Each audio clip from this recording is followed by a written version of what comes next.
All right, so those are the newsmakers internationally, but locally, Miguna Miguna, Josephine Kabura, Ben Gedhi.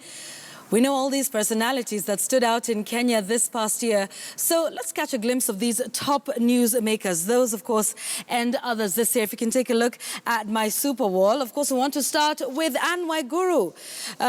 Even though she was not in cabinet this year, she continued to hit the headlines this year. She has announced that she is running for the gubernatorial seat in Kirinyaga County.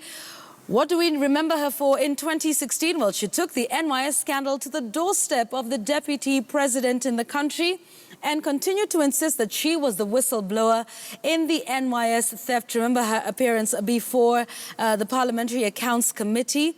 And we will definitely see more of her in 2017. She goes up against Martha Karua for that seat in Kirinyaga to essentially be the CEO of that county.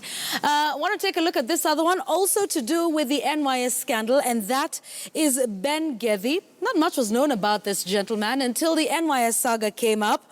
Well, this year, he told the Parliamentary Accounts Committee that Waiguru doctored documents to implicate him.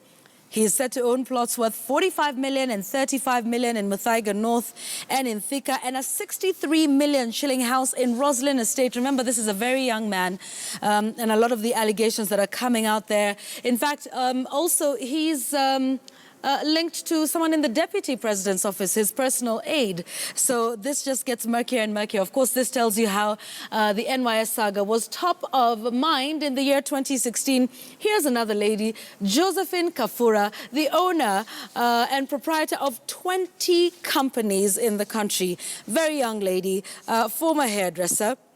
One of the key suspects in the NYS scandal, and she told the country how she received 1.6 billion shillings in cash and was able to carry tens, if not hundreds of million shillings in gunny bags, quote unquote, safely. This is what we heard from Josephine Kafura in the year 2016. Let's move away from corruption and to something good. This man continuing to make news up until the very last moment of the year, and that is Cabinet Secretary for Education, Dr. Fred Matiang'i. What do we know him for? The sweeping changes we've seen in the education system, and in particular, the management of the examinations in the country. We remember him for releasing KCPE and KCSE results a month and 3 months earlier than expected, respectively. And you remember the arson cases that took place during the second term due to his changes in the school calendar, banned visiting days, banned prayer days, and a lot of people hailing him for essentially doing his job.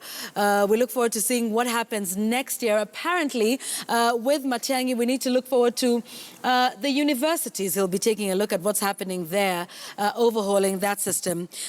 This next gentleman remembered for some of his controversial statements, some not so good. Of course, on that show, Jeff Koinange Live has been a controversial figure. He's vying for Nairobi governor's seat. Says he's going to dismantle the cartels. He outraged many Kenyans for his remarks against Esther Passaris, who's also gunning for the same seat here in the country. So let's see who's also making news. Well, this is a man who told a reporter this year that he has the ability to monitor all her calls and all her movements. This was due to that investigation that was done at the Afia House. The 5 billion shillings alleged to have been lost. He was at the center of that scandal. Of course, those threats to journalists going against Chapter 6. But he remains in office. Also, of course, he and the cabinet secretary at the helm of a ministry that has seen the strike of doctors going into its 4th week now, no end in sight. 2016 in the world of health will be a grim year, ending with that strike remaining unresolved. So that's Principal Secretary Nicholas Muraguri. Who do we have here? We have Ezekiel Mutua at the helm of the Kenya Film and Classification Board. What do we remember him for this year? Well, wasn't it interesting that he's had a strong stance on films and adverts in the country? Remember, he's banned a couple of, outings and events. Is he Kenya's moral policeman? He's banned musicians from using on obscene stage names, that controversial bill. And you'll remember his little tiff regarding his diplomatic passport. He has since returned that to the government and now is in the possession of an ordinary passport in the country. Those have been the persons we believe making news. If you think there's others, please do let us know. Keep them coming in on social media at KTN News and at Yvonne Okwara.